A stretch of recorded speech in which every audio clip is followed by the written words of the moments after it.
Good morning students. पिछले video में हम लोगों ने फंडामेंटल राइट्स के 4 राइट्स के बारे में पढ़ चुके थे और आज हम लोग 5th जो फंडामेंटल राइट्स है कल्चरल एंड एजुकेशनल राइट्स उसके बारे में पढ़ेंगे। देखिए, जो कल्चरल और एजुकेशनल राइट्स है, सांस्कृतिक और शिक्षा का जो अधिकार है, उसमें हमारा कॉन्स्टिट्यूशन यह अधिकार देता है कि कोई भी माइनॉरिटी ग्रुप अपने लैंग्वेज को, अपने कल्चर को मेंटेन करने के लिए या उसको बचाने के लिए वह किसी भी इंस्टीट्यूशन की स्थापना कर सकता है। जैसे मान लीजिए कि हमारे देश में कोई माइनॉरिटी है, मान लीजिए कोई पंजाबी माइनॉरिटी आपके बीच में रहता है, तो वह पंजाबी माइनॉरिटी जो पंजाबी माइनॉरिटी है उसका लैंग्वेज भी कुछ हमसे अलग होगा और उसका जो कल्चर होगा वह भी हमसे क्या अलग होगा। तो वह अपने कल्चर को प्रिजर्व करने के लिए या अपने लैंग्वेज को बनाए रखने के लिए वो क्या करेगा कि उसको अपने लैंग्वेज को बनाए रखने के लिए वह एक इंस्टीट्यूशन, एक संस्था की स्थापना कर सकता है। देखिए, our constitution recognizes the right of each group of people to establish and maintain educational institutions of its own in order to preserve and develop their language and culture। में से प्रत्येक व्यक्ति को, प्रत्येक ग्रुप को अपने लैंग्वेज और culture को प्रिजर्व करने के लिए वह एजुकेशनल इंस्टीट्यूशन की स्थापना कर सकता है, जहाँ पर वह स्पेशली अपने लैंग्वेज, अपने ओन मीन्स अपने लैंग्वेज से संबंधित शिक्षा को वह दे सकता है। जैसे हमारे यूपी में क्या है, मदरसे की स्थापना होती है। मदरसा जानते हैं आप लोग। मदरसे में क्या होता है कि वह एक स्पेशल मीन्स उर्दू की शिक्षा दी जाती है, क्योंकि उर्दू की शिक्षा वे उर्दू लैंग्वेज को बचाए रखने के लिए वे क्या करते हैं, उस मदरसे में शिक्षा देते हैं। नेक्स्ट है राइट टू कॉन्स्टिट्यूशनल रेमेडीज। देखिए, जो right to constitutional remedies means संवैधानिक उपचारों का अधिकार, इसमें क्या है कि this gives authority to the citizen to move to the high court and supreme court if they believe that any of their fundamental rights have been violated by the state.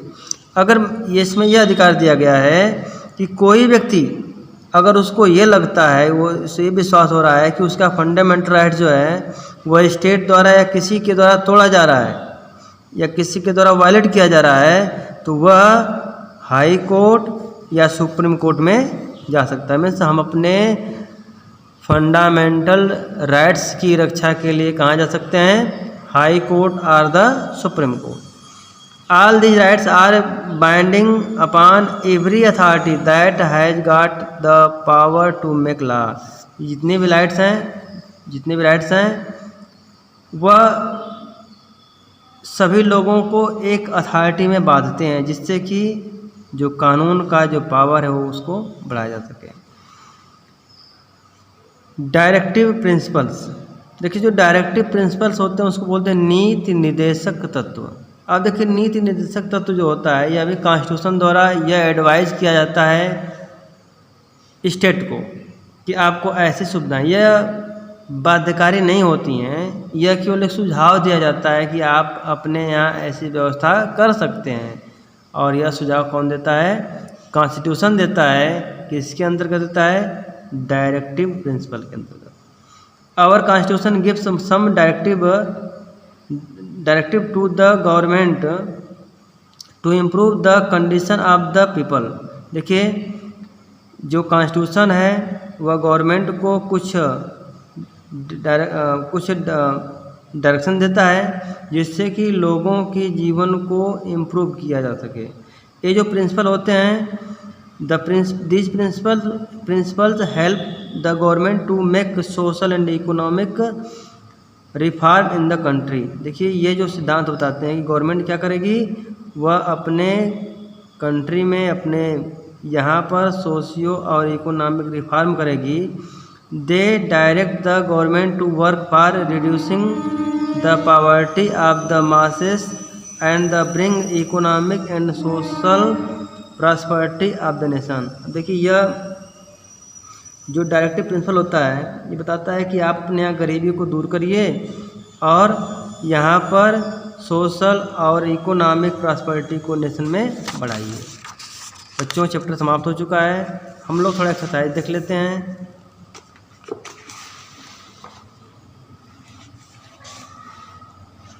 ये देखिए जो एक्सरसाइज पहला है, which one of the following refer to a fundamental legal document according to which the government of a country function.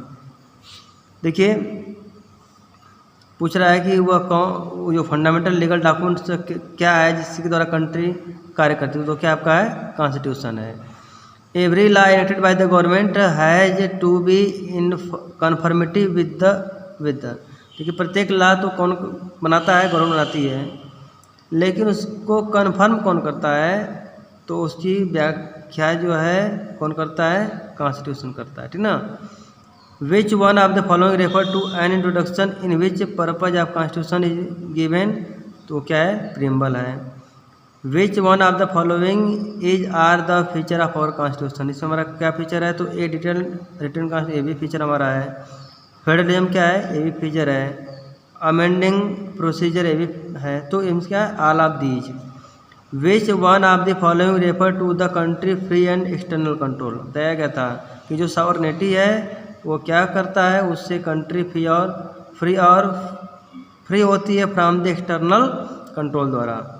India has government in the state and the centre that show that it has, तो क्या है आपका वह जो क्या वो show करता है, जैसे कि हमारी गवर्नमेंट जो है सेंटर और स्टेट में डिवाइड होती है, तो क्या होता है वो फेडरलिज्म सिस्टम। तो ये बच्चों ये हमारा एक्सरसाइज, आप लोग पूरे चैप्टर को बिल्कुल रिवाइज करते रहिए, आप लोगों का एग्जाम होने वाला है। Thank you.